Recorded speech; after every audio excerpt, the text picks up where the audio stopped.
Terakhir kita ada sampai ke bagian energi terbarukan untuk mikrohidro ya. Mikrohidro pembangkit listrik skala mikro ke bawah ya.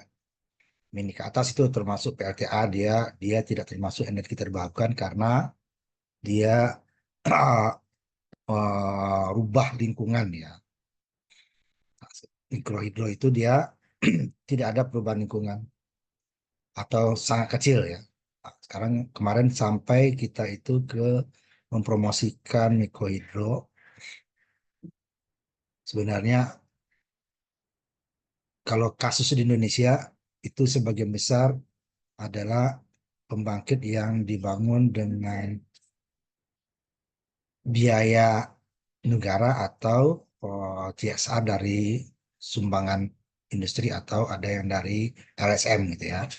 Jadi untuk promosi apa segala macam itu tidak terlalu banyak karena tidak apa namanya tidak komersil ya untuk karena skalanya itu tidak bisa untuk skala yang cukup besar cakupan wilayah yang bisa teraliri oleh aliran listriknya sehingga dia lebih banyak hanya lokal. Nah, itulah sifat sebagian besar dari pembangkit energi terbarukan, yaitu hanya untuk di mana dia berada, di situ yang dibuat. Kecuali nanti ada beberapa untuk umpamanya skala besar untuk solar cell, panel surya gitu ya, atau angin yang skala besar, nah, itu bisa dia masuk ke grid.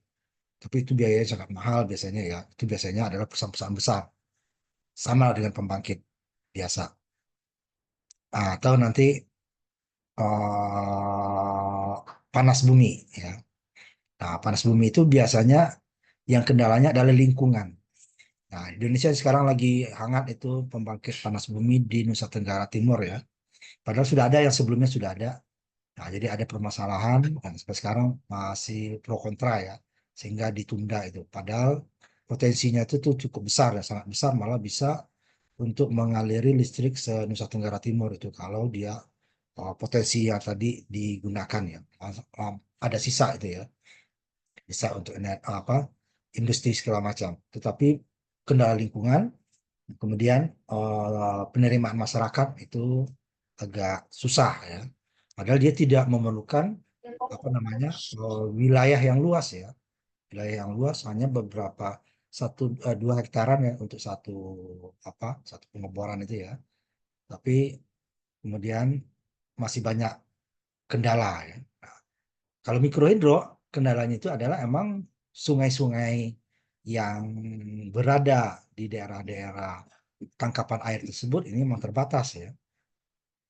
Sekarang apalagi karena banyaknya hutan-hutan seperti kemarin banjir ya Jabodetabek itu kan karena daerah tangkapan airnya itu sudah dialihfungsikan gitu ya sebagian sehingga aliran sungai tersebut tidak bisa konstan yang biasanya itu relatif konstan ya walau tidak mungkin konstan waktu musim panas dia masih ada kalau sekarang musim hujan terlalu banyak dan keruh gitu ya musim kemarau airnya terlalu kecil atau boleh ada yang tidak ada.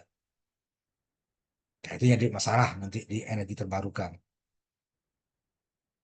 Nah, konstruksinya mikrohidro ini mirip sangat-sangat mirip dengan PLTA ya skala besar tetapi dia tidak ada dam atau bendungan itu saja kemudian eh, apa namanya daya daya daya yang dihasilkan tidak terlalu besar sehingga tidak ekonomis dia dimasukin ke jaringan yang cukup jauh ya. Jadi dia berada di sekitar di mana dia pembangkitnya di sekitar situlah dia dibuat karena tidak cocok dia disalurkan ke jaringan yang lebih jauh. Nah, di sini juga tadi seperti kalau hulunya itu ya hutannya itu udah rusak gitu ya. Jadi pada musim panas dia nanti akan airnya keruh ya, ada lumpur segala macamnya. Nah, ini yang harus dihindari karena dia nanti akan memutar turbin ya, akan rusak turbin itu ya. Bila-bila dari turbin nanti. Nah, ini yang harus diperhatikan untuk pembangkit energi mikrohidro. Makanya dia sungainya dibuat dulu daerahnya itu alirannya sedikit itu supaya tenang gitu ya. Supaya nanti lumpur itu akan mengendap, baru airnya dimasukin ke dalam pipa penstock atau saluran pipa ke turbin gitu ya, dengan aliran yang secara konstan, sehingga kita tidak bisa membuat terlalu besar alirannya. Nanti kalau ada terbesar, pada saat sungai turun, dia tidak bisa lagi. Itu hal yang sama berlaku untuk PLTA. Cuma kalau PLTA kan dia turbinnya banyak. Jadi pada saat air banyak, itu turbinnya bisa aktif semua, umpamanya sebagian besar aktif ya, karena nanti ada cadangan. Tapi pada saat musim kemarau, air sedikit, ada beberapa turbin yang tidak aktif, sehingga tidak mati total gitu ya. Nah, sedangkan di mikrohidro itu kebanyakan satu uh, turbin itu ada sama satu ini ya, turbinnya satu biasanya kebanyakan, jarang yang lebih dari satu. Karena itu saluran air dari sungai itu tidak terlalu besar dan tidak dibuatkan damnya gitu ya. Nah, ini dia tadi. Jadi untuk ke pipa penstoknya itu harus air yang konstan, itu dihitung ya. Dayanya berapa, ketinggiannya head, kemudian berapa diameternya, itulah daya yang bisa disalurkan. Pada saat itu rata-rata ya dari Januari sampai ke Desember nanti gitu ya. Itu berapa dia yang diambil itu nanti adalah yang kalau untuk mikrohidro ya adalah minimalnya. Soalnya kalau diambil nanti maksimal atau rata-rata di tengah nanti pada saat air di bawah itu ya turbin tidak bisa putar, listrik mati. Nah, maka diambil yang paling kecil biasanya, sehingga pada saat air besar kita memang ada kerugian karena dia hanya satu ya, kebanyakan ya, satu turbin, sehingga tidak bisa kita mencadangkan pada saat musim kemarau hanya satu, musim hujan dua, tidak, jarang seperti itu karena memang daya sungainya kecil gitu ya, dan tidak ada bendungan tadi, memang tidak diperbolehkan ya. Kemudian baru saringan ya, itu gerbangnya harus disaring sama persis sama dengan PLTA supaya tidak ada kotoran kayu-kayu segala macam yang masuk ke pipa penstock yang akan merusak bilah turbin nanti. Nah, jadi untuk pipa intake-nya tadi atau pipa penstock ya dari sungai ke gerbang tadi harus ada pintu kontrol ya. Itu pertama untuk membuat apa aliran air tadi akan menjadi lebih tenang gitu ya, supaya tidak terjadi nanti yang namanya ketukan palu, hammer ya, knocking hammer di pipa. Kalau terjadi nanti gelembung-gelembung air, makanya dibuat tenang, kemudian dimasukin ke air, kemudian dengan apa namanya penyaringan ya, semacam filter lah, supaya tidak ada barang-barang yang besar masuk. Jadi dia pipa masuk tadi untuk masuk pipa penstock tadi ya, dari kanal tadi ada gerbang pembuka untuk air umpan gitu ya. Jadi pada saat mau maintenance itu tentu airnya harus tutup ya. Karena gimana pun peralatan-peralatan yang bergerak itu pasti ada perbaikan ya. Nah, makanya yang tanpa ada, boleh dikatakan tanpa ada perbaikan itu hanya salah satunya solar cell. Karena dia diam ya, dan matahari yang ini hanya dibersihkan saja. Nah, selain itu dia pasti bergerak, itu pasti ada maintenance. Jadi ada gerbang pembuka dan penutup supaya ada pada saat maintenance airnya ditutup. Kemudian saringan tadi ya, tadi untuk mencegah puing-puing besar untuk memasuki pipa penstock yang menuju turbin air. Kemudian asupannya walaupun tidak semuanya bisa dapat ini ya. Ini lebih disukai ya, lebih disukai untuk di luar tikungan. Kenapa? Karena pada saat tikungan itu kan kencang deh ya, penabrak. Jadi dia tidak bisa mengendapkan lumpur dan maupun segala macam ya. Nah, dia bergerak kencang. Sama aja kita waktu di tenaga uap ya, itu kenapa pada saat dia aktif itu dia air mendidih kencang itu dia dikeluarkan karena dia akan diacak gitu kan, sehingga jika airnya dikeluarkan ada juga kotoran yang keluar. Nah, ini untuk masuk ke pipa besok tidak boleh ada campuran kotoran dengan air. Makanya dibuat di tenang, jangan di daerah tikungan, dibuat di daerah yang agak datar dan tenang airnya baru dimasukin ke pipa penstock. Kemudian dia juga dibuat jadi pada saat namanya sungai gitu ya, saat air sangat besar, itu bisa terjadi juga banjir luapan gitu ya. Makanya dia dialirkan tidak langsung dari sungainya yang diambil, dibelokkan sedikit seperti yang contoh kemarin itu ya, supaya nanti tidak langsung pada saat air sungai sangat besar, tentu tekanan akan sangat besar ya terhadap walaupun debitnya sama ya, tekanan besar tentu tekanannya akan lebih besar ke pipa penstop dan nanti putaran apa namanya turbin akan lebih tinggi sehingga karena dia pakai gear ya, sehingga nanti frekuensinya akan bisa berubah. Jika itu petugasnya tidak ada, makanya nanti ada kontrol ya. Kontrolnya ada dua, ada kontrol untuk debit air dan nanti kontrol untuk beban. Nah, biasanya kalau kontrol beban itu, karena sebagian besar ini di daerah pedesaan, makanya pada waktu tertentu kebanyakan siang gitu ya, itu pemakaian listrik lebih sedikit karena orangnya keluar dari rumah, banyak yang mengerjakan di rumah, sehingga nanti sedangkan daya turbin tetap ya, airnya debitnya yang sama, aliran pipanya sama gitu kan, sehingga listriknya kan sama, sedangkan outputnya banyak berkurang, sehingga nanti akan membuat nanti apa turbin itu akan berputar lebih kencang, energi yang dihasilkan lebih besar. Nah, nanti energi yang sisa tadi karena nggak dipakai masyarakat itu akan digunakan untuk yang lain.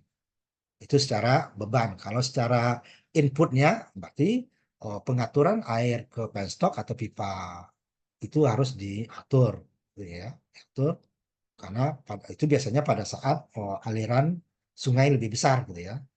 Hanya perlu ada pengaturan aliran yang masuk ke pipa. Kalau pada saat air sedikit memang itu tidak jadi masalah. Air besar dia harus dikontrol juga pada saat normal. Kemudian ada dua tadi, di sisi inputnya itu air, di sisi outputnya adalah listriknya. Tadi listriknya bukan nanti airnya yang dikurangi, itu akan merepotkan.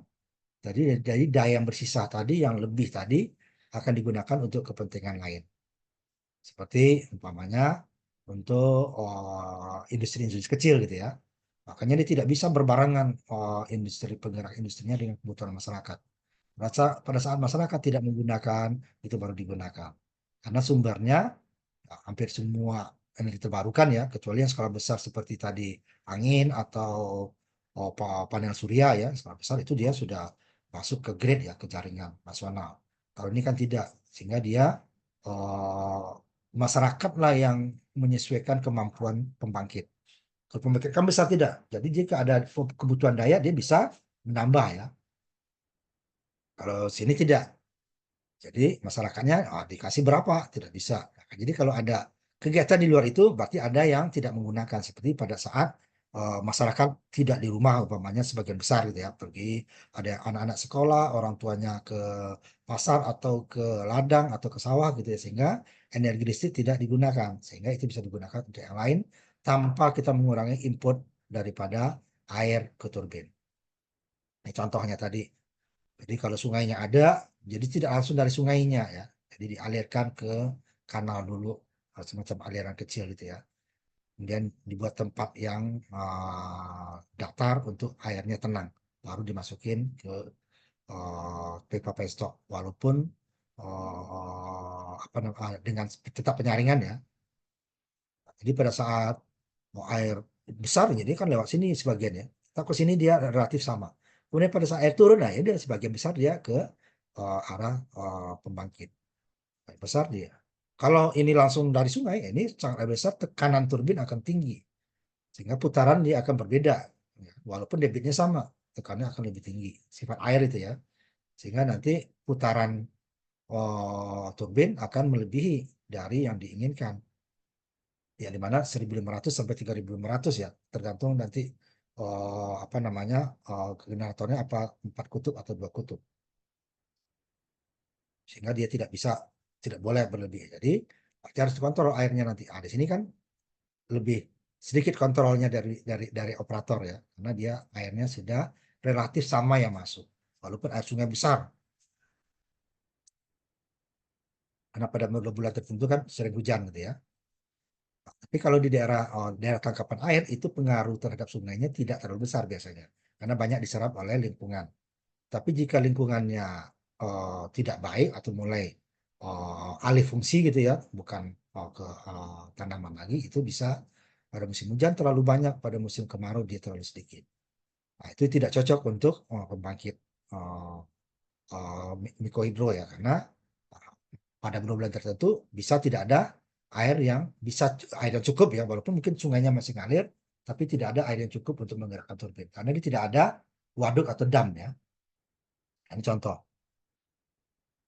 di ini biasanya di kecil nih ya mikro. Kemudian yang kedua saluran tadi nih saluran kanal tadi. Ini arahnya untuk menyuplai air ke ke pipa penstop untuk ke turbin nanti supaya lebih lebih stabil gitu ya. Pada saat air sangat besar dia juga jumlah yang masuk tidak terlalu banyak berubah. Air turun ya jumlahnya juga segitu juga karena dia di sininya kan ditahan ya. Ditahan tetap aliran ke sini. Tapi kalau penahannya ini air lebih tinggi ya udah tetap yang masuk ke sini tetap yang sisanya tetap lewat sungai gunanya saluran kanal tadi atau kanal tadi ya. Nah, kemudian juga untuk mencari perbedaan ketinggian ya karena itu untuk pembangkit air itu yang terutama adalah head ketinggian antara sumber air masuk dengan sumber air keluarnya. Nah, kalau untuk PLTA skala besar itu bisa dibuatkan bendungannya, dibuat supaya tinggi airnya gitu kan. Itu akan sangat mahal merubah lingkungan ya. Nah, kalau di mikrohidro tidak, makanya emang lokasinya yang dicari ketinggian lokasi sungai. Kemudian ada perbedaan ketinggian yang cukup gitu ya. Tidak perlu terlalu puluhan meter gitu ya, cuma belasan meter itu sudah cukup. Semakin tinggi semakin bagus dengan ukuran pipa yang sama akan mendapatkan daya yang lebih besar. Tentu saja ketinggian itu disesuaikan juga dengan debit air. Walaupun ketinggiannya bagus, debit airnya tidak konstan, ya musim kemarau kering, musim hujan terlalu besar, itu nggak bisa. Jadi dia dari musim hujan, musim kemarau, ketinggian air itu perbedaannya tidak boleh terlalu jauh perbedaannya. Pasti berkurang itu pasti ya, tapi tidak boleh terlalu jauh. Makanya diambil nilai yang kecil gitu ya. Misalnya dekat lereng-lereng gitu ya, atau lembah, dan harus diamankan supaya tidak longsor. Karena sebagian besar dia emang itu alami ya. Biasanya yang di semen itu hanya sebagian saja. Sedangkan untuk lerengnya itu tidak di semen itu ya, karena emang landscape-nya alami ya. Kemudian nanti kanal tadi supaya pada saat banjir tidak ikut dia ya. Soal air besar tidak ikut pada air kecil, air yang masuk ke saluran masih relatif sama. Ini untuk menghalangi tadi jalur 1,5 atau 1,1 meter di antara bukit ke kanal itu perlu pemeliharaan supaya tidak longsor, menghalangi kanal pada saat kalau dia longsor itu ya. Nah, itu di di di negara tropis seperti kita itu lebih aman dibandingkan dengan subtropis ya. Kalau subtropis itu kan ada musim-musim salju. Nah, itu dia kan menutupi nanti ya. Nah, kalau kita kan aman, hanya musim hujan dan musim kemarau saja itu ya, lebih aman. Itu juga dengan PLTA untuk daerah subtropis itu lebih makanya ada yang ininya itu dibuat apa namanya rumah dayanya itu di bawah tanah. Pertama karena gangguan longsor, kemudian juga ya pasti salju ya. Nah, kalau kita itu lebih aman, hanya menghindari longsor saja ya. Nah, ini juga seperti itu, supaya saluran itu tidak tertutup ya atau berkurang air yang masuk. Ini perangkap pasir, nah ini walaupun halus ya pasir itu, tapi karena kecepatan air itu cukup tinggi, kencang dan berat ya airnya itu bisa dia nanti merusak bilah-bilah daripada turbin. Makanya kenapa itu dibuat dulu daerah yang air itu supaya tenang. Nah, kalau air tenang, eh, kotoran tadi akan mengendap ke bawah. Nah, baru dia airnya di atas yang endapan tadi ya masuk ke turbin. Nah, kalau dia masih dalam air yang mengalir kencang, apalagi terjadi namanya kayak gelombang begitu, nah itu akan ngaduk dia kan pasir, sehingga kan nggak mungkin kita membuat saringannya itu pasir tidak bisa masuk ke penstop, tidak ada air masuk nanti tidak bisa jadi. Jadi dia hanya saringannya itu filternya itu hanya untuk benda-benda yang besar. Nah, pasir bisa tetap masuk. Nah, untuk mengurangi itu ini gunanya perangkap pasir tadi. Sebut forebay tadi ya, kayak kolam kecil ya, supaya airnya tenang dulu, tenang dia baru masuk ke pipa penstop. Makanya tidak boleh langsung dari aliran sungai. Aliran sungai kan bisa kita atur dia tenangnya. Dibuatkan tempat semacam kolam yang forebay itu, nah, itu baru kita alirkan ke, nah, sehingga pasir dan lumpurnya nanti akan mengendap ke bawah. Nah, nanti dia tidak boleh pipa penstop itu atau itu diambil di bawah dasar ya, tidak boleh ke dasar. Jadi dia ada sedikit ke atas. Sama juga waktu PLTA ya. Supaya kita pada musim kemarau pun tetap diambil bawah. Nah, itu nanti kita rugi head. Oh, supaya di headnya tinggi diambil paling atas ya. Pada air turun dia nggak dapat. Jadi ambil dia di mana yang optimum, oh ininya ya. Jadi lumpurnya tidak masuk, tetapi apa namanya, airnya tetap dapat gitu ya. Jadi lumpurnya ke bawah. Itu dari sisi untuk pada saat air kurang itu akan merugikan sebenarnya ya. Tapi kan kita tidak bisa ngambil di dasar sungai, di dasar kanal tadi ya. Di dasar kanal nanti ya walaupun dia apa namanya, seperti pasir-pasir tadi, apa material-material halus tadi udah ke bawah, kalau dia paling bawah ya karena air mengalir pasti kesedot kan. Nah ini dia pasti agak di atas. Itu baru dibuat dia pembuangan ke arah yang berlawanan atau berlainan ya. Sehingga pasir akan mengarah ke tempat yang lain, sedangkan air yang bersih masuk ke pipa penstop untuk memutar turbin. Ini ada untuk gimana supaya aliran ke turbin tadi ya, ke pipa keluar pasir tadi, untuk perangkap pasir tadi dikeluarkan. Walaupun ada juga waktu-waktu tertentu yang harus emang secara manual atau pakai alat dikeluarkan ya. Jadi tidak bisa otomatis 100% hilang dengan membuat dasarnya tenang tadi ya pipa ini. Tetap aja nanti sebagian besar dia, sebagian masih ada yang tertinggal. Makanya perlu nanti maintenance gitu ya. Pada saat saat masyarakat tidak terlalu banyak menggunakan, biasanya seperti itu. Sehingga nanti endapan-endapan yang masih tersisa itu bisa kita apa namanya, kita keluarkan secara manual sisa dari aliran yang pipa ini ya. Nih contoh untuk aliran apanya tadi, forebay-nya tadi ya. Ini dari sungai, kan? Ini perangkap pasir.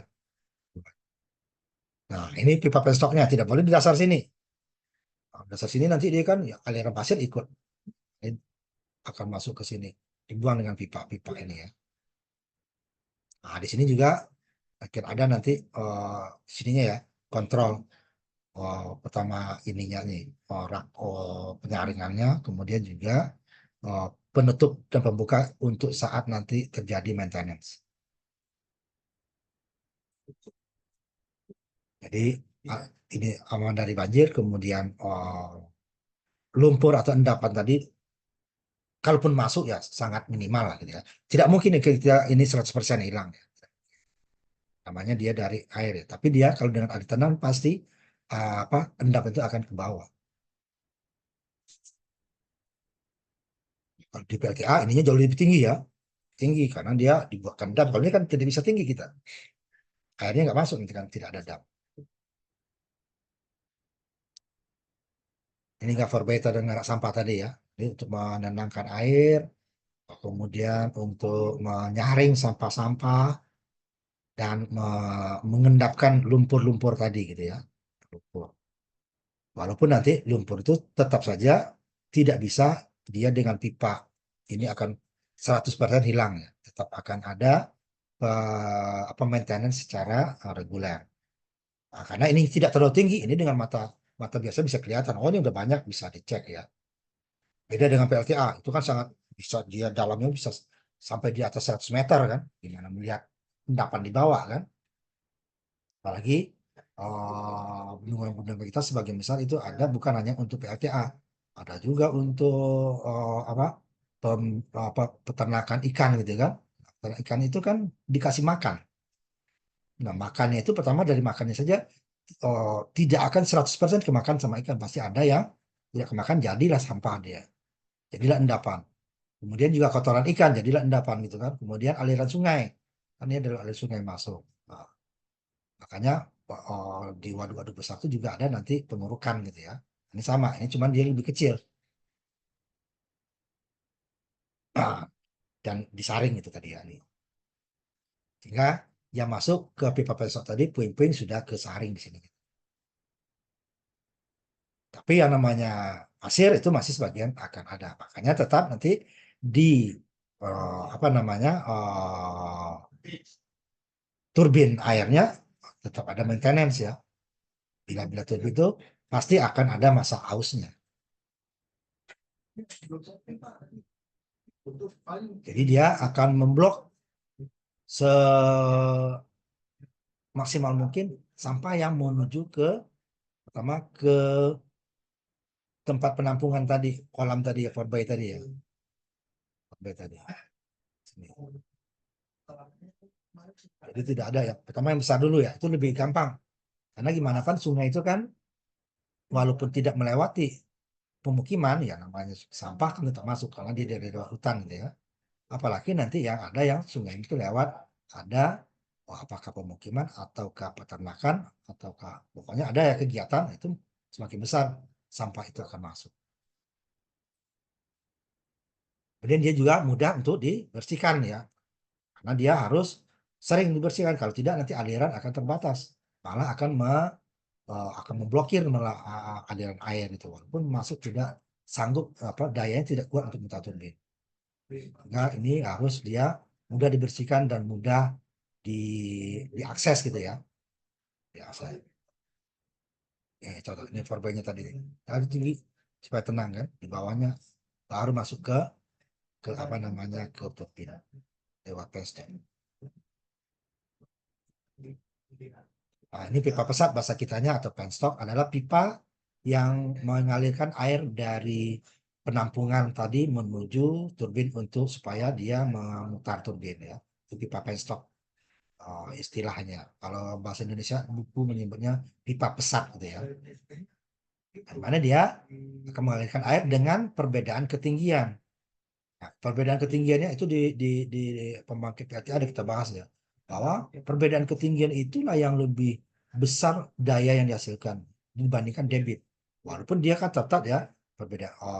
Pertama adalah uh, jenis airnya ya. Apa, apa masa masa airnya, padatan air. Itu hampir relatif sama gitu ya.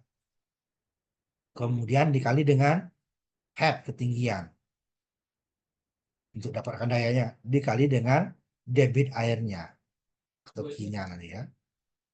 Tentu dikali dengan nanti efisiensi berapa persen. Karena tidak mungkin 100% energi didapatkan itu ya. Debit air itu akan head-nya itu yang dari perhitungannya di kodrat ya. Sehingga dengan menambah ketinggian sedikit debitnya akan lebih tinggi daripada menambah debit air. Debit air itu resikonya ya itu tadi. Pertama kan berarti diameter pipa kan berubah kan. Kalau diameter ditentukan debit air udah pasti segitu. Susah. Kemudian apalagi untuk berarti debit air yang disedot akan besar, mengurangi nanti. Nah, dengan ketinggian jika memungkinkan ini ya. Kalau untuk mikrohidro kan agak terbatas.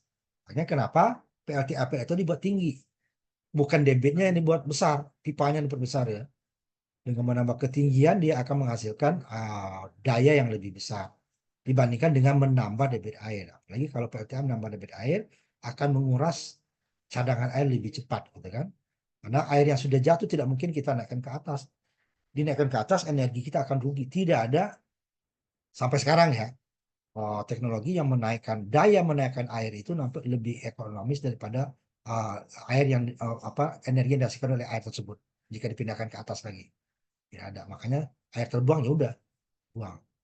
Makanya debitnya yang diirit. Nah, untuk menambah daya, ketinggiannya ditambah. Nah, kalau PLTS skala besar kan bendungannya. Nah, kalau di mikrohidro tidak bisa bendungannya. Lebih tinggi ini lah seperti tadi kan. Ini kan sudah biasa. Ketinggian apa lagi yang mau ditambah? Ini kan susah. Ditambah tinggi di sini bisa. Cuman ini kan debitnya nggak banyak. Nah, makanya ketinggiannya kalau dia kemiringan tadi masih bisa ditambah ketinggian itu yang lebih cocok. Ketinggian air. Ininya, headnya. Karena headnya akan lebih tinggi daya yang dihasilkan.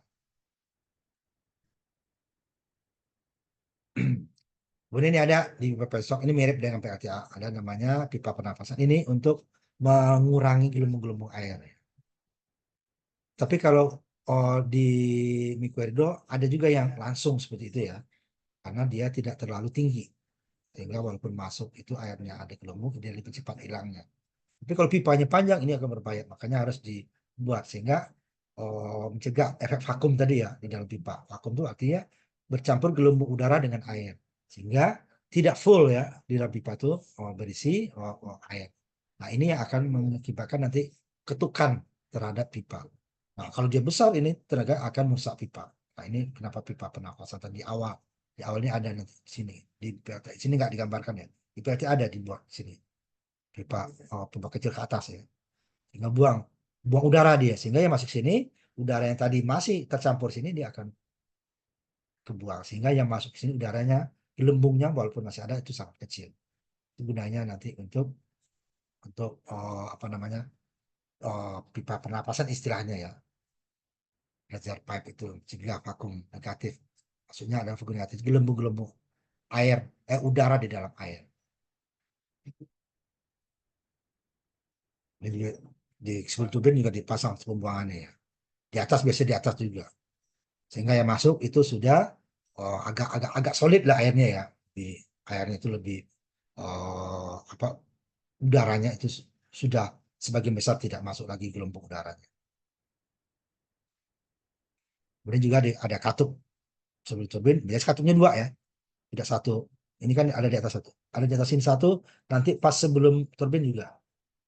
Itu dia awal awal itunya ya. Sebentar ya, saya ini dulu. Sebentar ya.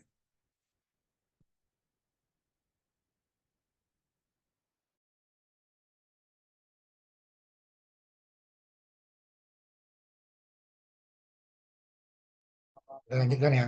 Tadi baterainya hampir habis. Lupa saya ngecas. Ini sudah forbay tadi, darah sampah, pipa pesok, di ada apa namanya oh, pengaturan di awal sama akhirnya ya, waktu untuk maintenance nanti.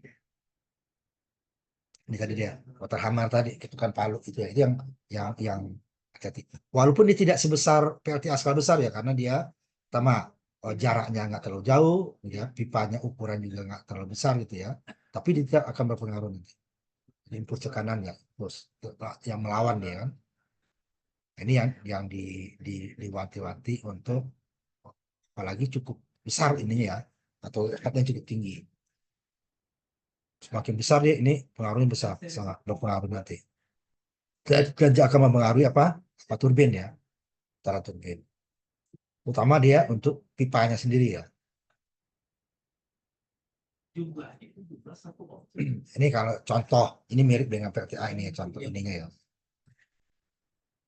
Nah, ini ada yang dari apa ya, umpamanya semen, ada juga ya, ada yang PO dari metal ya. Tuh ininya. Nah, di sininya nanti di atas ini ada kontrol penutup ya. Di sini juga sebelum sebelum ke turbin juga ada. Wah, ini sangat gambarnya sangat kokoh ini ya. Tidak seperti ini banget kalau mikrohidro ya.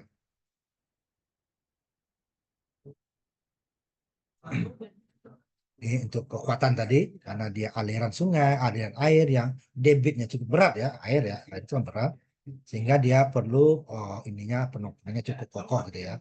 Tidak boleh bergerak karena nanti bergerak nanti akan dia kan disambung nih ya. Kalau bergerak akan menggerakkan turbin, rumah daya bisa rusak. Kemudian kalau dia kena sinar matahari langsung, terutama jika dibuat dengan bahan metal tadi ya, ini perlu menghindari pemoian ya. Nah dia kalau bahan metal dipanaskan akan ada terjadi pemoian. Ini perlu diperkirakan apakah tidak merusak struktur pada saat kena terik matahari gitu ya. Pasti ada bahan metal yang memuai. Terutama ini kalau ada di persambungan ya. Kalau tidak ada sambungan nggak masalah. Sini persambungan. Itu diperhitungkan jika daerah tersebut kena matahari yang cukup panas gitu ya. Kan kalau terutama daerah-daerah yang sering musim kemaraunya lebih panjang dari musim hujan gitu ya. Itu perlu dipertimbangkan supaya pada persambungan tidak terjadi pemuaian yang melebihi yang nah, itu di orang-orang sipil sudah ada itu ya perhitungannya ya. Nah, makanya di energi terbarukan itu adalah multi ilmu, multidisiplin ya. Tidak hanya orang listrik. Kalau yang pembangkit apa ada juga ya seperti sipilnya tetap tidak mungkin orang elektro kan. Kita adalah orang-orang sipil. Pertama nanti apalagi kalau mamanya nuklir tentu punya ada orang-orang kimia gitu ya. Tapi di energi terbarukan lebih banyak lagi ya multidisiplinnya. Termasuk nanti orang-orang sosial seperti yang saya ceritakan tadi masalah apa namanya sosial ya, sosial masyarakat penerimaan energi terbarukan. Seperti tadi untuk kalau di kita tuh lagi hangatnya tuh di Nusa Tenggara Timur pembangkit panas bumi ya. Ini memang harus ada orang sosial, ada ekonomi dan sebagainya, tidak multidisiplin. Nah, itu secara ininya di luar struktur ya. Mau strukturnya ya pasti ada orang sipil. Nanti baru nanti orang elektronya kalau dia sudah masuk ke mulai ke turbinnya ya itu udah elektro kerja. Kemudian jangan terlalu curam itu ya. Misal 135 itu hampir ini ya terlalu curam ininya ya. 20 ininya. Kalau di PLTA ada yang 90 ya, 90 derajat. Udah. Ini karena dia terbuka ininya ya. Ini jangan walaupun dia dengan sudut yang lebih tinggi ininya akan lebih besar ya. Energi yang lebih besar daripada sudutnya makin kecil. Dengan head yang sama gitu ya. Apanya dengan pipa yang panjang sama. Kalau makin tinggi sudutnya, makin tajam sudutnya itu makin bagus. Tapi untuk karena terbuka seperti ini di mikrohidro itu tidak boleh kita 90 derajat itu agak susah. Karena ini jaraknya pendek. Nah, kalau PLTA ada yang malah sudutnya yang itu ya, yang tegak lurus itu. Biasanya untuk yang di dalam permukaan ya, dalam tanah ya. Namanya yang corak gunung. Itu sudah kita bahas dulu. Sehingga nanti terlalu curam dia mengurangi headnya tadi kan. Sehingga kita rugi karena headnya lebih tinggi daripada apa namanya debit. Nah, rumah daya, nah kalau di mikrohidro ya itu ya tidak ada kalau di PLTA kan ada rumah daya di permukaan dan di bawah permukaan gitu ya untuk menghindari kalau di daerah-daerah longsor kalau atau salju longsor di daerah subtropis ya atau longsor batu-batuan. Nah, kalau di mikrohidro tidak dia itu tidak di daerah-daerah curam seperti itu ya. Di dekat-dekat mereka persawahan ladang biasanya gitu ya. Jadi dia rumah daya itu biasanya rumah daya permukaan. Itu dia di mana letak turbin, generator, dan kontrolnya itu berada di situ. Kemudian juga untuk pengamanan ya, akses tidak jika tidak disalahgunakan atau ada yang maling segala macam. Kemudian bagian bergerak, turbinnya kan, turbin dan generator itu yang bergerak itu harus di dalam tempat yang terlindungi. Walaupun sudah dalam rumah daya, dia juga harus ada pembatas. Kemudian juga sama, ini sama dengan apa ya, PLTA. Ya, turbin mudah harus juga gampang diakses karena perlu maintenance. Peralatan-peralatan yang bergerak pasti maintenance-nya lebih sering daripada yang diam. Ya, perlu nanti kalau turbinnya kan nggak perlu apa ya, olinya, tapi kan yang di luar untuk bearingnya kan perlu ya. Nah, turbin itu bilahnya itu yang langsung kena akses air yang kemungkinan ada benda-benda lain yang akan masuk. Nah, walaupun disaring tadi, kan nggak mungkin kita menyaringnya seperti saringan oli atau saringan minyak kan nggak mungkin.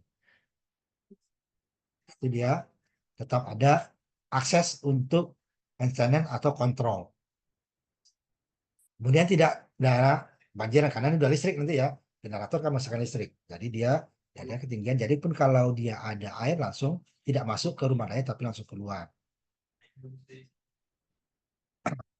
Nah, ini kalau di PLTA ada dua dulu kan, yang vertikal rumah intinya ya, akses vertikal dan horizontal ya, antara turbin dengan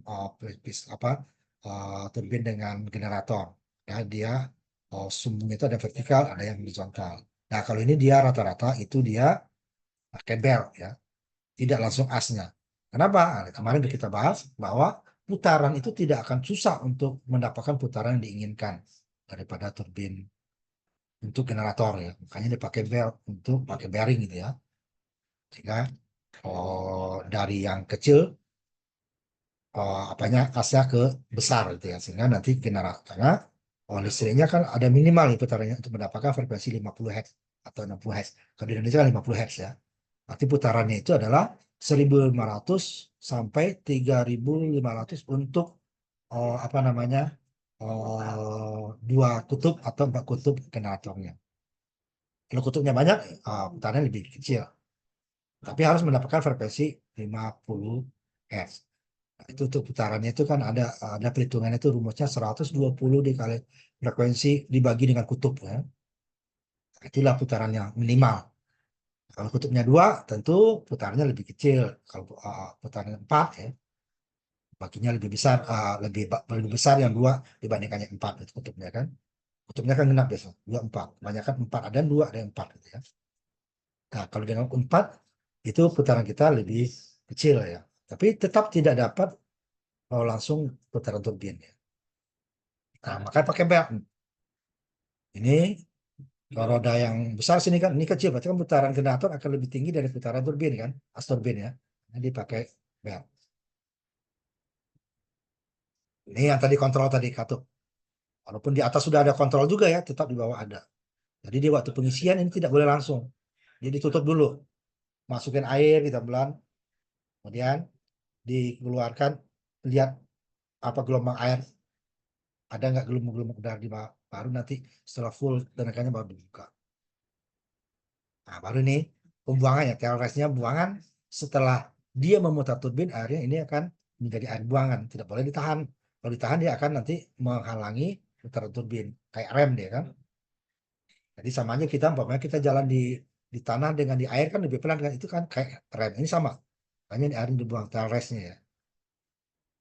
Walaupun kalau di PLTA ada yang kerendam sebagian ya, ini kita buang. Ini yang masuk lagi ke sungai, sehingga dia air sungai tetap tidak ada pengurangan, relatif tidak ada. Nah, ini baru nih kontrol, ya kontrol daya ya sebelum masuk ke masyarakat. Karena dia eh, jarang yang pakai trafo lagi ya, dia langsung hanya kontrol langsung. Nah, di sini dia kontrol daya pada saat daya masyarakat tidak maksimal digunakan, tidak perlu mengurangi air turbin, ya air turbin. Tetap kontrolnya yang atur supaya dia daya digunakan untuk keperluan lain, sehingga generator akan menghasilkan daya yang relatif tetap.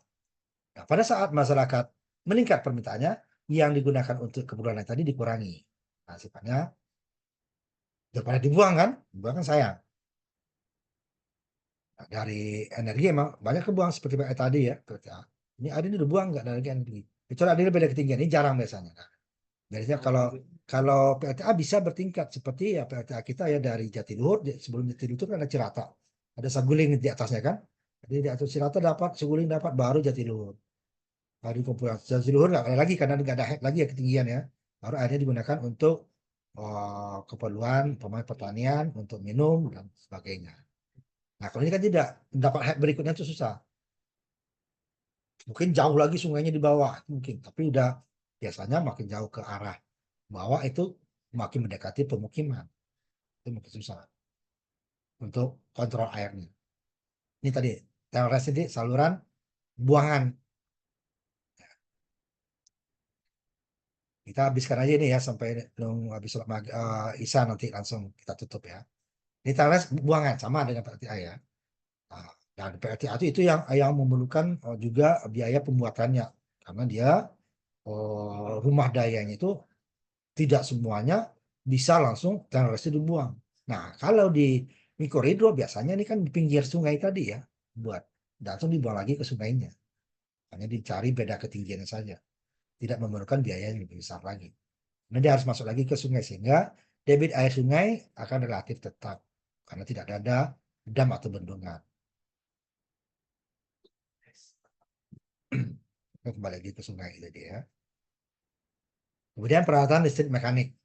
Jenis turbinnya ini kan hampir sama dengan apa PLTA biasa, tetapi dia tentu tidak bisa dengan head tinggi ya. Dia menggunakan turbin yang head rendah. Kalau tidak mungkin kita mendapatkan head tinggi. Jadi kemudian dia juga tidak menggunakan tenaga poros langsung seperti PLTA ya. PLTA kan langsung porosnya langsung, turbin dengan generator satu poros.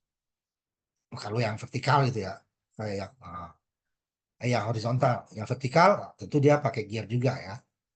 Makanya tergantung letak rumah daya. Pakai gear kita rugi-ruginya pasti lebih besar daripada yang horizontal. Horizontal dipakai untuk daerah yang tidak rawan terhadap banjir. Kalau ada banjir dan genangan itu lebih cocok menggunakan vertikal. Tapi kita rugi rugi daya. Ini memang tergantung head, nggak terlalu pemilihan tidak apa pemilihan turbin tidak sebanyak PLTA karena keterbatasan head atau ketinggiannya sama debit air. Ini beberapa contoh head. Dia ada yang seperti impuls dan reaksi ya.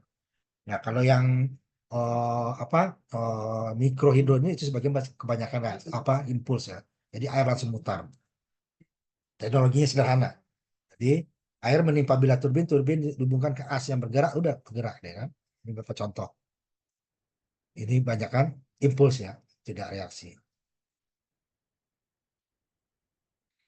Nah, ini biasanya yang ini ya sedang atau rendah ini. Tidak dapat air tinggi, susah dapat.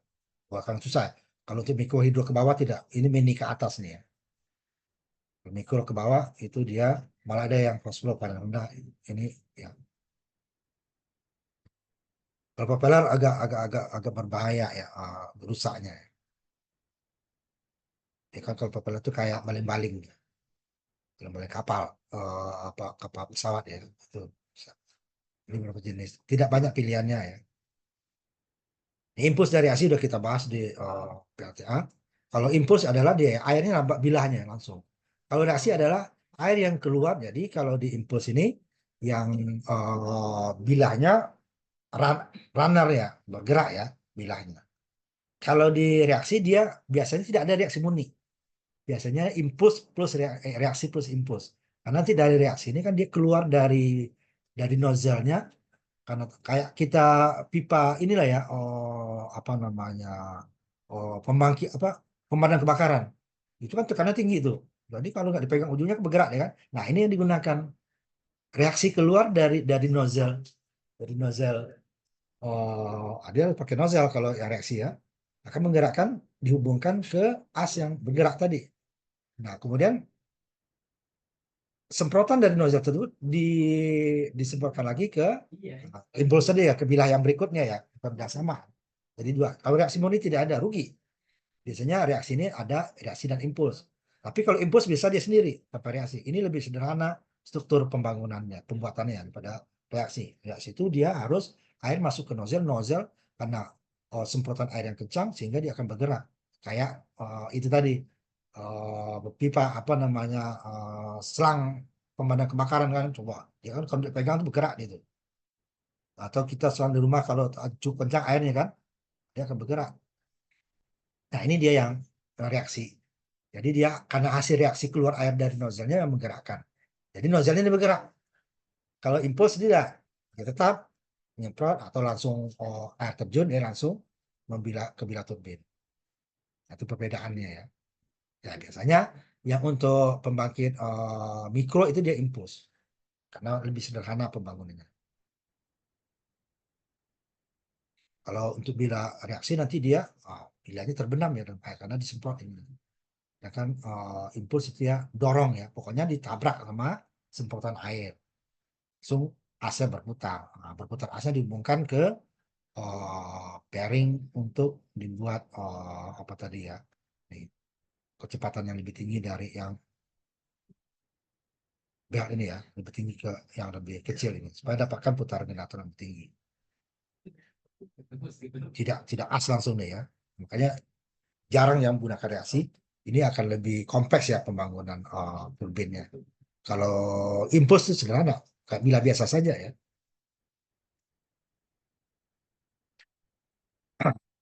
Kemudian pengontrol ini karena mau ke user itu ya, kan tegangannya harus konstan ya, relatif konstan. Walaupun ini ada toleransinya ya plus minus 10% gitu ya. Bisa 240 lebih atau 100, 200 kurang dikit gitu ya. Tegangan itu boleh. Tapi harus dijaga dalam range tertentu. Frekuensinya sekitar di Indonesia 50 Hz gitu ya. Ini harus dikontrol. Nah, jadi kalau oh, apa tadi pada saat keinginan penduduk pemakaian penduduk itu berkurang, sedangkan beban beban dari turbin kan akan ringan, daya berkurang ya. Durban generator ya, berturbin, generator akan berkurang, generator turun kan, turbin. Sehingga nanti dengan debit yang sama, ini putaran akan kencang. Sehingga frekuensi yang ini akan berubah. Bisa juga berubah ya tekanan. Nah, untuk supaya dia tetap, ini ada pengontrol sini, kontroler. Jadi dia dibuat supaya jika daya berlebih, makanya disalurkan ke bagian yang lain. Tidak dibuang biasanya ya, tidak dibuang. Bisa digunakan untuk kegiatan yang menggunakan listrik. Tapi dia yang tidak reguler ya, tidak terus-menerus. Karena kelebihan pasokan ini tidak terus-menerus juga, hanya pada saat-saat tertentu. Jadi dia bisa diatur itunya ya. Walaupun masyarakat tidak menggunakan atau lebih sedikit menggunakan. Kalau tidak, nanti akan akan turbin kita akan bergerak lebih kencang. Nah, supaya tetap kan berarti debit air dikurangin gitu kan. Nah, ini kan lebih repot. Lebih baik daya yang sudah dihasilkan ini digunakan untuk yang lain. Pada saat tidak maintenance ya, maintenance itu perlu diperbaiki dulu. Nah, gunanya kontrol tadi. Gunakan umpamanya untuk pemanas, untuk pendingin, atau untuk mesin-mesin industri kecil gitu ya. Karena tidak mungkin yang besar, karena dayanya juga terbatas.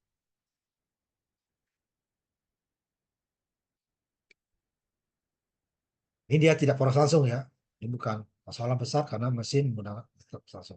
Kecepatan mempengaruhi frekuensi ya tadi. Jika beban berlebih, kecepatan akan berubah, frekuensi akan berubah. Nah, frekuensi itu kan dihasilkan dari putaran.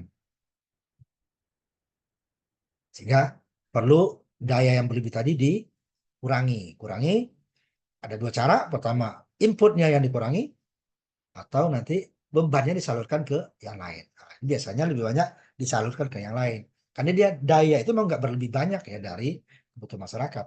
Malah kalau umpamanya pakai barang itu masyarakat tidak bisa memakai maksimal masing-masingnya. Karena daya itu terbatas dibandingkan dengan kebutuhan masyarakat.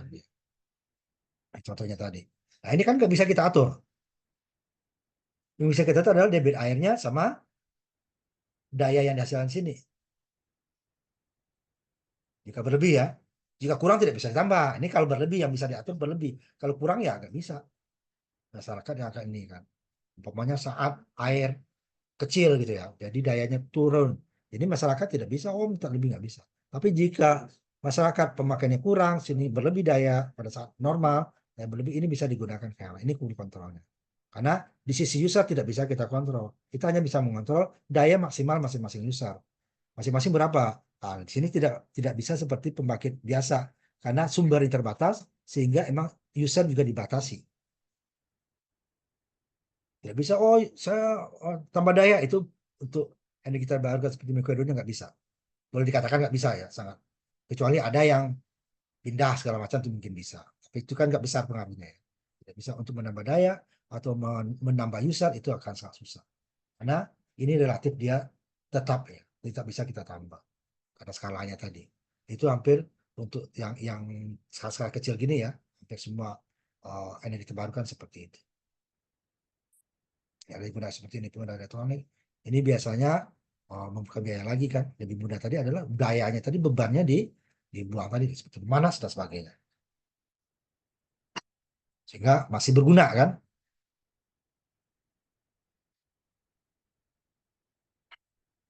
Nah, ini yang susah untuk menyamakan daya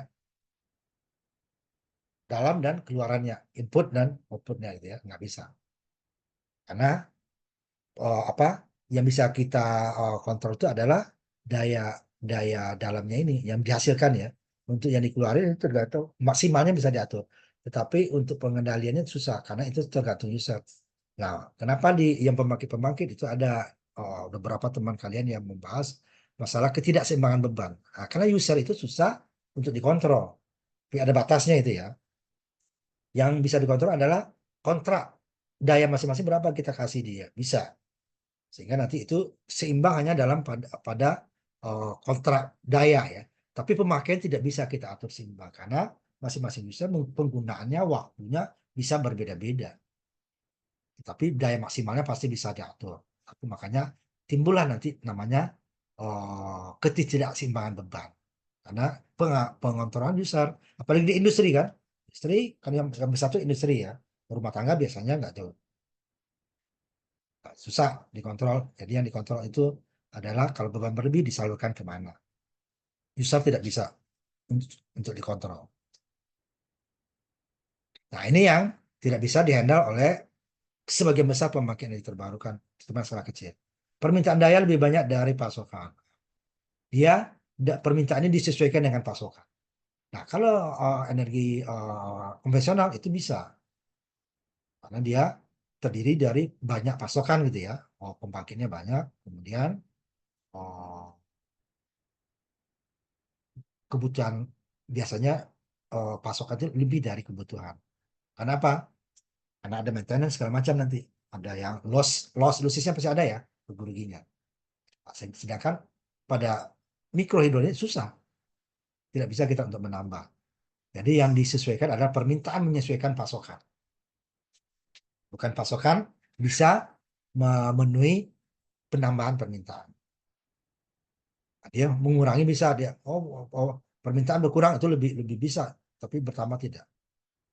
Karena sumber atau suplainya tadi tidak bisa ditambah. Biasanya malah kurang ya, berkurang ya karena masalah kinerja kan namanya peralatan makin lama kan makin turun dia, tidak bukan bertambah.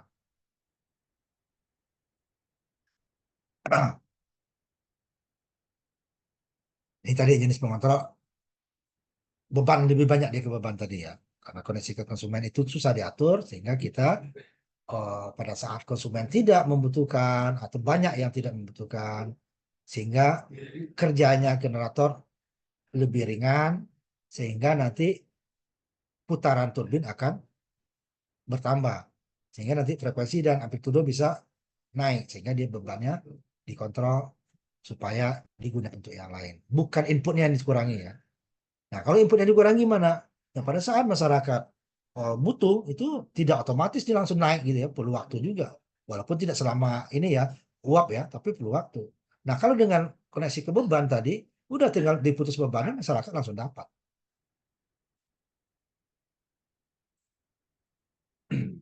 Ini untuk kontrolnya itu kalau yang elektrik tadi ya cukup mahal ya.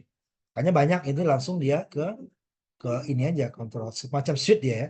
Jika beban ini turun langsung switch ke beban yang untuk beban sementara tadi ya. Lebih banyak ke switch. Tapi kalau yang kontrol yang lebih canggih itu lah elektronik, nah, apalagi nah, itu akan lebih mahal, akan menambah biaya gitu ya. Apalagi mikrohidro itu biasanya ininya banyak ke apa masyarakat sendiri kan, susah untuk menambah. Karena mereka rusak ininya aja perlu bantuan gitu ya.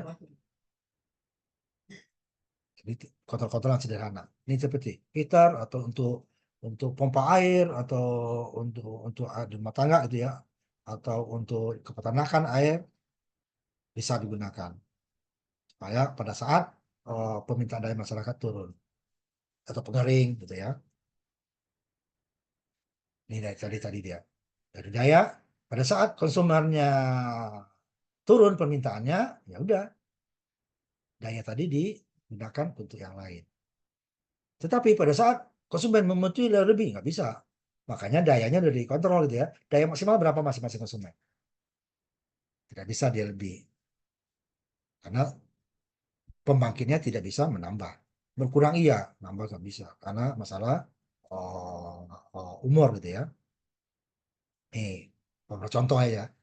Beban pemberat ya. Semacam tadi dia. Dan kita disalurkan untuk ini tadi. Apakah untuk pompa air, untuk apa peternakan, pengering segala macam gitu ya. Menggunakan listrik. Jadi buang bebannya ya. Kontrolnya, kemudian ini mengatur jumlah ini lebih repot karena seperti yang saya bilang tadi pada saat eh, konsumen membutuhkan lagi, nah ini kalau airnya pasti kan dibuka lagi, ini repot.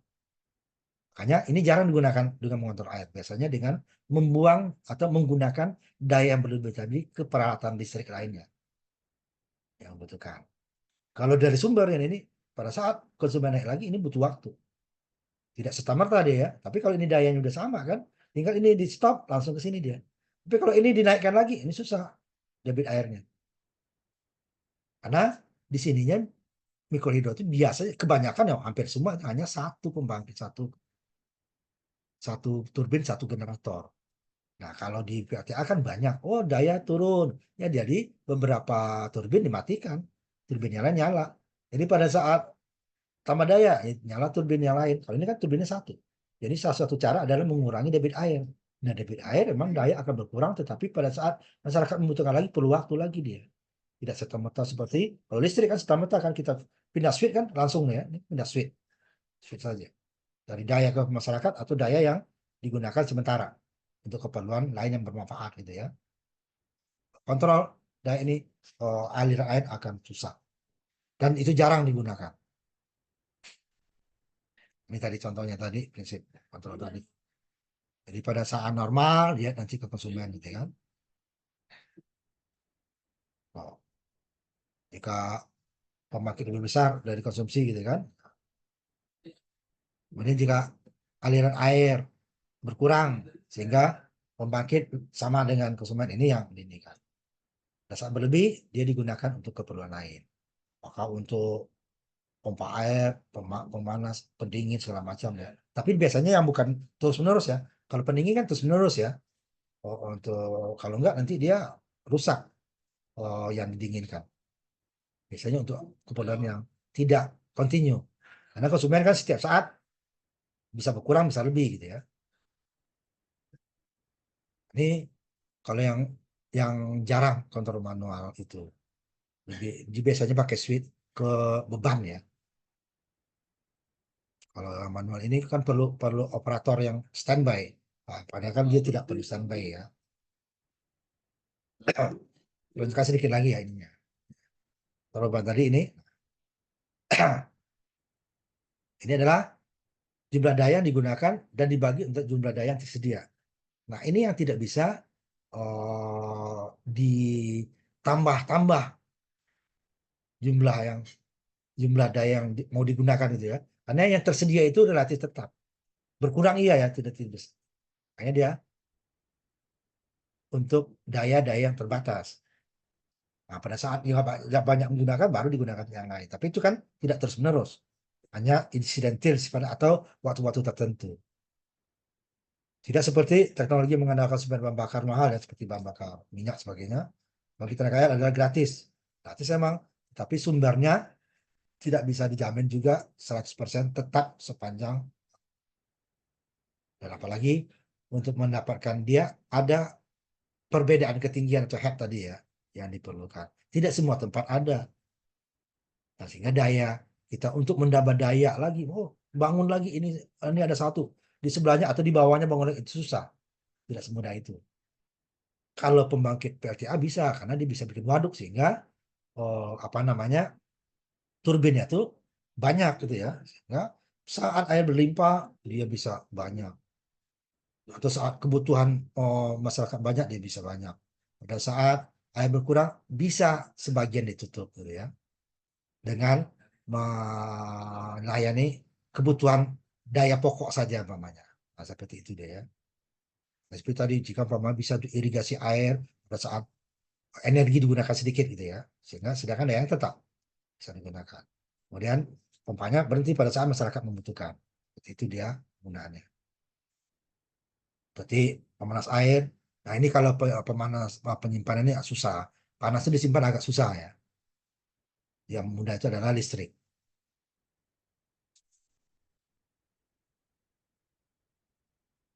Kemudian beberapa dampak sosial ekonomi ya dari lingkungan. Nah, ini kan kadang yang lingkungan ini, seperti saya bilang tadi, masalah walaupun beda beda beda jenis ya, panas bumi itu masalah lingkungan sebenarnya, sama masalah masalah sosial ekonomi ya. Ada masyarakat yang tidak. Kadang-kadang ya ada juga pihak-pihak tertentu yang mempergunakan itu ya.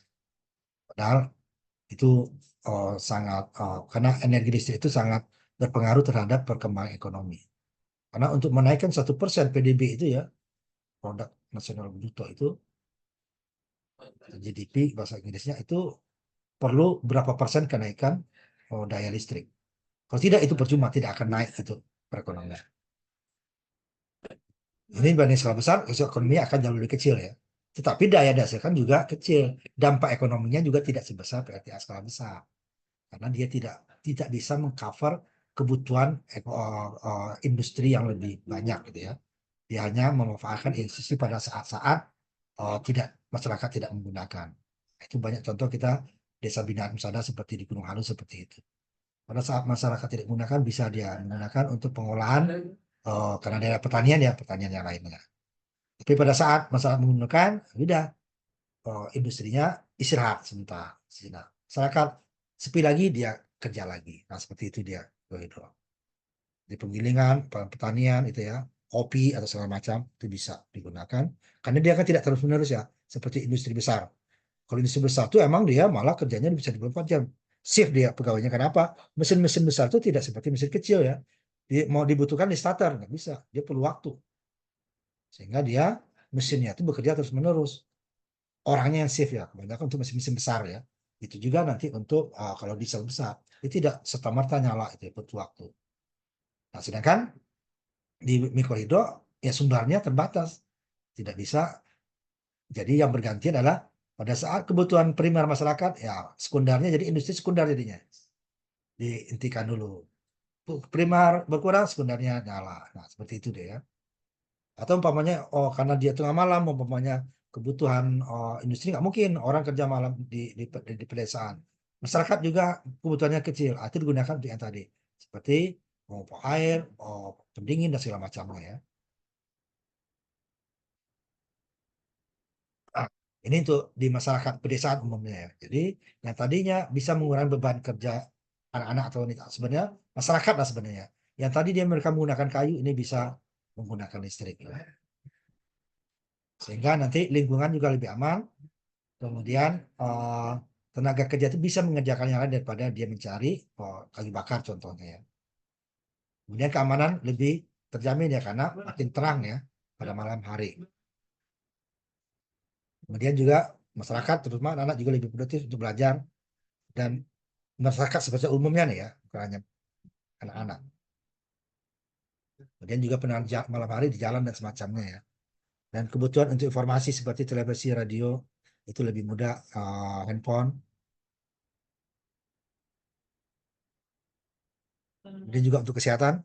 Nah ini karena ada seperti obat-obatan itu ya, itu perlu pendingin gitu ya. Kalau enggak dia rusak, cepat rusak. Seperti untuk vaksinasi dan obat tertentu harus perlu pendingin. Nah kalau dengan mikrohidro di pedesaan itu akan lebih aman. Kalau tidak dia kan terpaksa bawa ke kota lagi. Nah, sehingga masyarakat membutuhkan perlu waktu lagi kan. Nah, ini akan meningkatkan kesehatan masyarakat. Banyak ya. Kalau listrik itu sudah masuk itu banyak banyak efeknya. Walaupun nanti untuk pembangunan juga efeknya lain juga ada. Kalau di skala lebih besar ya. Tapi kan energinya juga dapat lebih besar. Skalanya kecil, efeknya kecil, tapi energi juga kecil ya. Nah, kalau mikrohidro emang sumbernya yang tidak bisa besar ya. Bukan kita maunya kecil. Maunya besar, tapi ya nggak bisa. Lingkungan juga pengaruhnya sangat kecil. Karena kebanyakan di mikrohidro yang ada di Indonesia itu hulunya itu adalah hutan-hutan lindung ya, sehingga lebih aman. Sehingga tidak masyarakat tidak bisa seenaknya untuk mengambil kayu dan segala macam. Sehingga dapat lingkungannya juga kecil dan apa namanya ukurannya ya lahan yang digunakan juga kecil, sehingga tidak merusak lah. Dan dia akan mengurangi masyarakat menggunakan kayu bakar sehingga lingkungan akan lebih aman atau nanti minyak fosil ya, walaupun tidak bisa menghandle semua karena keterbatasan daya tadi ya, masak segala macam. Kalau untuk masak yang lain dimatikan biasanya gitu ya, dayanya kecil. Nah, ini apa PBB nih ya, Millennium Development Goal, tujuan pembangunan milenium itu yang harus berkelanjutan ya, berarti tidak boleh hanya memikirkan generasi sekarang, generasi yang akan datang juga perlu dipikirkan masalah keberlanjutannya. Untuk mengurangi ya, kalau mengakhiri itu susah, itu udah sunatullah ya untuk masalah kemiskinan ya. Kalau kelaparan mungkin bisa, tapi kalau kemiskinan itu kalau nggak ada orang miskin nanti orang kaya menyumbang ke siapa gitu kan, mau zakat ke siapa, mau infak ke siapa, itu udah. Tapi mengurangi ya, mengurangi. Kalau mengakhiri agak sangat susah. Itu udah hukum alam dari Tuhan ya. Pasti ada yang kaya, ada yang sedang, ada yang miskin, gitu kan. Tapi kalau kelaparan bisa mengurangi juga untuk daerah tertentu ya, tidak semua. Bisa bisa menghilangkan daerah tertentu malah. Tapi kalau kemiskinan agak susah. Karena tingkat kemiskinan itu untuk apa? Kalau PBB itu kan ada berapa $1 apa sehari gitu ya untuk satu orang. Itu kan tidak sama untuk tiap daerah. Mungkin satu daerah tertentu dianggap tidak miskin, daerah lain bisa miskin. Tapi untuk mengurangi bisa, karena nanti bisa meningkatkan kehidupan masyarakat yang tadinya dia tidak bisa, itu bisa ada mengerjakan sesuatu yang menghasilkan ya. Dan waktunya bisa lebih banyak untuk mengerjakan yang lebih produktif daripada mereka tidak menggunakan listrik gitu ya. Kemudian juga untuk eh, makanan segala macam itu bisa lebih awet ya, karena bisa apa namanya digunakan listrik untuk pengawetannya, sehingga nanti pengurangan kelaparan atau kekurangan gizi atau gizi buruk gitu ya, itu bisa. Kalau tidak kan agak susah, walaupun sumber banyak kan nggak bisa awet kan, bisa rusak. Sedikit lagi ya nih, pendidikan nah, sama ya, malam hari bisa dikerjakan, kemudian bisa mengakses informasi gitu ya, apakah gurunya, apa masyarakatnya, atau peserta didiknya, sehingga lebih mencerdaskan, lebih informasi akan lebih lancar. Stand sehingga tidak perlu lagi kaum perempuan anak-anak harus nyari kayu, udah berkurang, bisa dia menggunakan hal produktif lainnya ya. Itu tergantung dari daerahnya, apa yang daerah tersebut bisa dikerjakan, beda-beda tiap daerah ya. Sehingga tidak perlu lagi cari kayu bakar. Nah kalau nggak ada kan harus cari kayu bakar dulu. Nah ini bisa digunakan untuk hal produktif lainnya.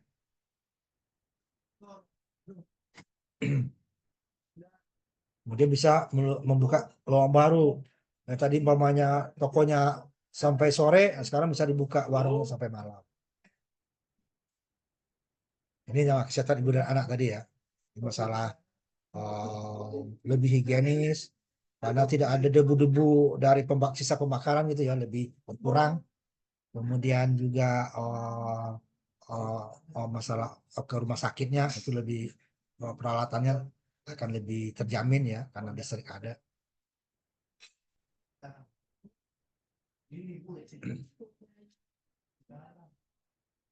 Dan ini juga kuncinya ya, karena apa tadi, penyakit lah sifatnya ya.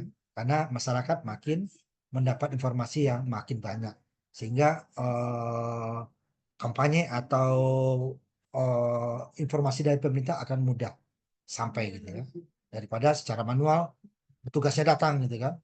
Mereka bisa mengakses, apalagi sekarang internet bisa masuk ke desa-desa. Nah kalau listrik nggak ada, mau internet apa gitu ya. Ini keberlanjutan lingkungan, ini salah satunya. Lingkungan akan lebih terjamin tadi, tidak perlu nyari kayu bakar.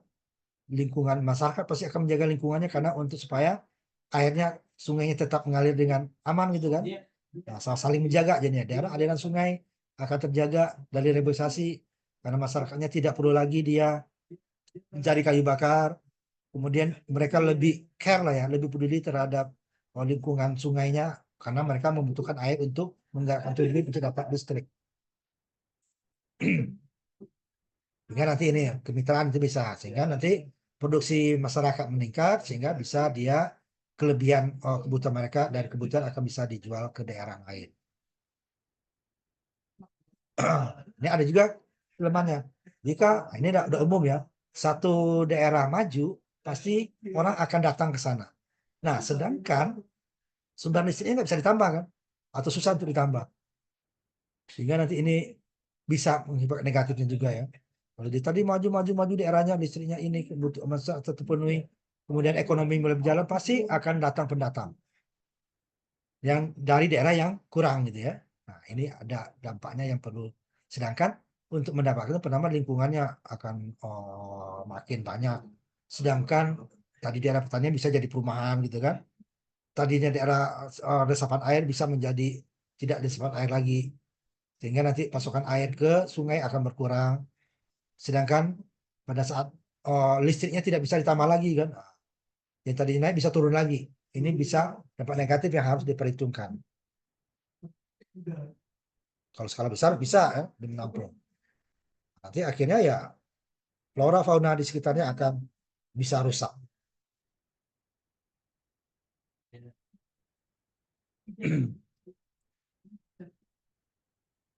Dan sama ini udah.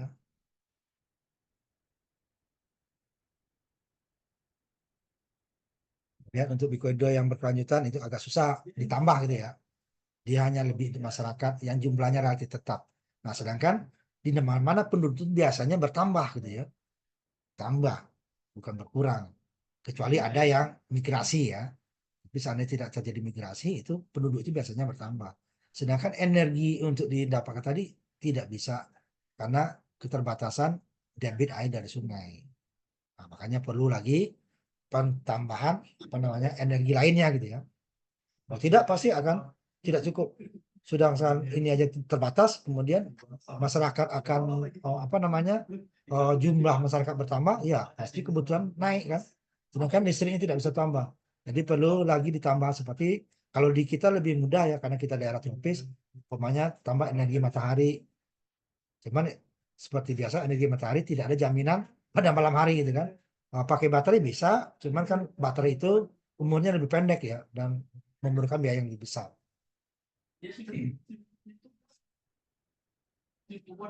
Ini itu yang untuk energi PLTMH ya. Nah, ini skalanya emang lokal ya, susah untuk dibuat apa namanya lebih meluas karena keterbatasan debit air yang tidak bisa kita buat banyak-banyak seperti PLTA nih ya.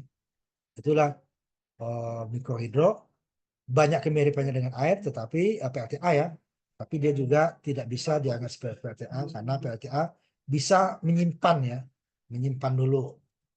Kalau ini kan tidak bisa kita simpan, sehingga kita tidak bisa menghandle kebutuhan yang meningkat. Sampai di sini. Nah, sebentar ini kita ada kekurangan satu ya. Nanti besok kita ganti besok ya jam 5 ya. Besok jam 5 kita ganti untuk apa namanya kekurangan. Karena kita baru 5 6 dengan 5 sekarang baru ya. 5 sekarang ya. Harusnya 6 ini. Minggu depan sudah 7. Kita untuk UTS itu diwajibkan 7 ya. Kalau dulu masih ada toleransi, sekarang tidak ada. Jadi kita besok jam 5 ya waktu yang sama kita kuliah pengganti ya. Nanti saya kirimkan linknya karena itu beda ya dengan yang sekarang. Nah, sampai di sini kuliah kita. Besok saya kirimkan linknya untuk pengganti ya. Terima kasih. Assalamualaikum warahmatullahi wabarakatuh. Selamat malam. Ketemu lagi kita besok ya untuk kuliah pengganti. Jam yang sama. Baik, Pak. Baik, Pak. Waalaikumsalam. Ya. Baik, Baik, Pak. Pak. Tutup ya.